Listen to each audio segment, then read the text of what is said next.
We have 2 new cubes today. Wait, what? Someone already opened this box. Okay, who did this? Who would do that? So this is SpeedCube Shop's high-tech studio. This is what it's like to sit in the SpeedCube Shop video chair. Wow, I'm nervous. Today we're looking at 2 new 3x3 SpeedCubes, the MGC EVO and the Peak S3R. All right, let's go.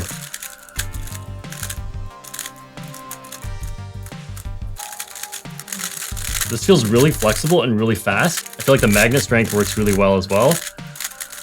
I also like the sound of it. It's relatively quiet. This actually feels like a really good cube. Okay, we're gonna take a look at the inside. What? We have clear internals. We have a bunch of plastic caps. Oh no, I'm scared.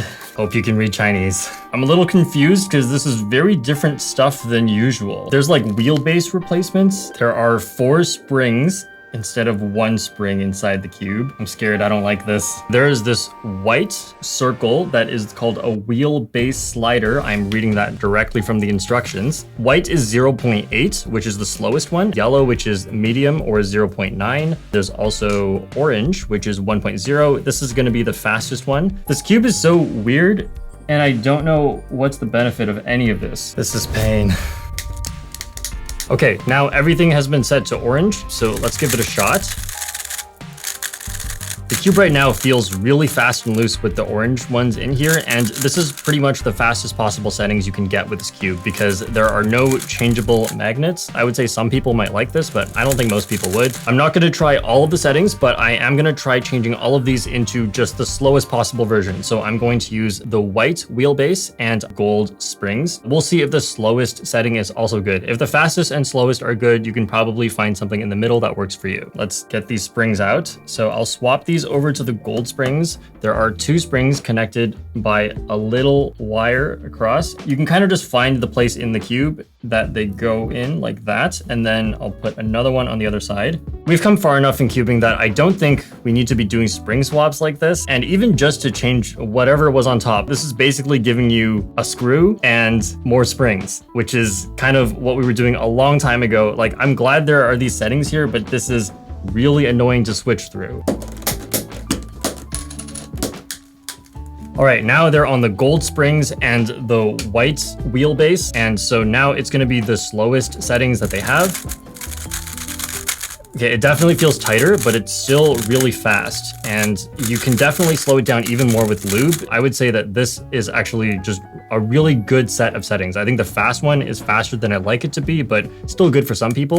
And the slowest one does feel a little bit tighter. It's so much more stable. Can't remember the last time a cube company actually got a really good set of possible settings you can put on the cube. So I'm really impressed with this. Now let's move on to the plastic. Right now there are like clear internals. If you replace them with the black, then you're gonna get a different feel. I don't know why this is necessary. This cube is $45, and probably a big part of that is this changeable technology. At $45, often you can just buy 2 cubes. So I'm gonna try it. I hope it's good, obviously, but I don't think this is necessary at all. I'll try replacing the surface of a corner piece first. I never thought I'd say that. Yikes. Then I take one of the ones from the box and I'll just try to attach it.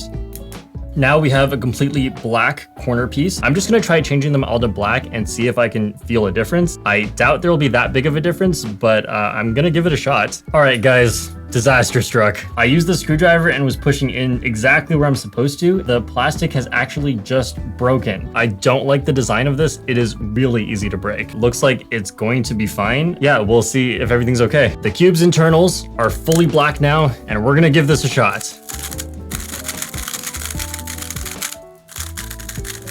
It feels like there's more friction in a weird way. Yeah, I actually don't like this. I actually had Carlos help me because it was taking so long to switch the pieces. How long did it take us? About an hour.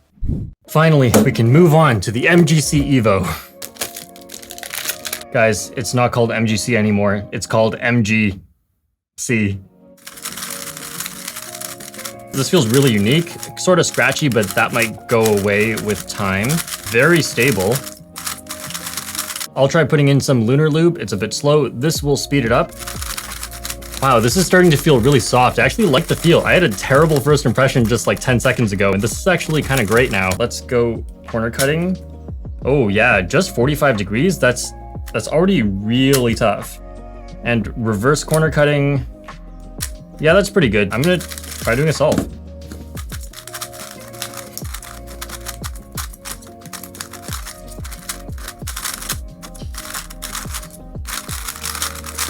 Okay, that felt kind of weird. This is a really weird feeling cube. It feels like there's a lot of friction, but that doesn't make it too slow though, now that there's lube. We'll see how the settings work, and hopefully that will improve this cube. In the instructions here, there is only tensioning, which is the springs, and magnet adjustment systems, which means there's no way to actually change the screw depth, which controls how loose your cube is and the corner twists, corner cutting, and the pops. That's really interesting. Usually they have a way to change this. So let's go through how to adjust the settings in this cube. Starting with the magnet strength, it goes from 1 to 6, and there's an arrow pointing at which setting you're on. So you just use the screwdriver and you can turn, and that puts the arrow pointing at a different direction. I think I'll just leave it at 6 for now. It feels fine. And I'm gonna go into the core. You don't need the screwdriver for this. You just use your fingers and turn the cube here. So you can turn counterclockwise or clockwise, and you'll have to look very carefully inside the core to see where the numbers are. If you put it on setting 10, this will be the strongest springs, which will make your cube more stable. And if you put it on setting 0, this is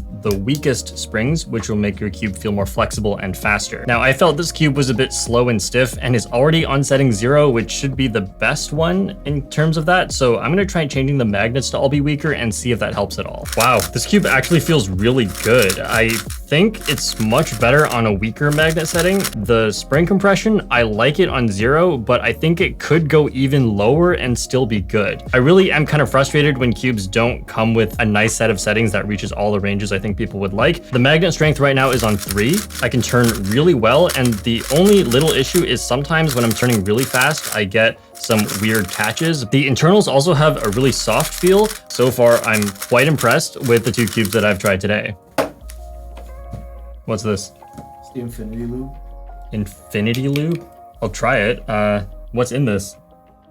It's every lube we have. Every lube you have? Like all at once?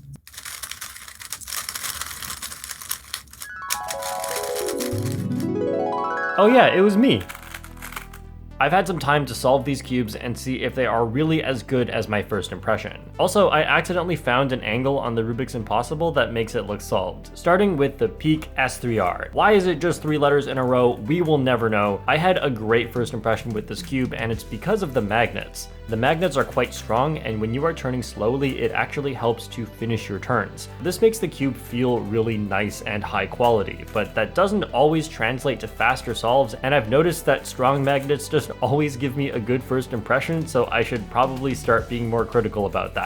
When turning faster, this cube really starts to weird me out. When I'm using cubes that are not my main, it is completely normal for me to mess up turns sometimes. However, I expect to correct them without thinking about it, and on this cube, I would make a mistake and then not even know what I did wrong because the cube is just turning so differently from any other cube. I felt similarly with the GAN 12's auto alignment magnet system, but that one at least I can see the value in it, and maybe getting used to that could be a good thing. But for the Peak S3R, it's just like an average cube that feels completely different and I can't get used to it. And I don't even want to talk about the customization system, it is so whack. Next is the YJ MGC EVO. The most defining feature about this cube is its scratchy feel. It feels awesome. It's weird that you can't customize the screw depth on this cube, but you can do the springs and magnets. I wouldn't say it's that bad because the only screw depth they give you is actually a good one, but if you are the type to change the factory settings for it, then this is not going to work for you.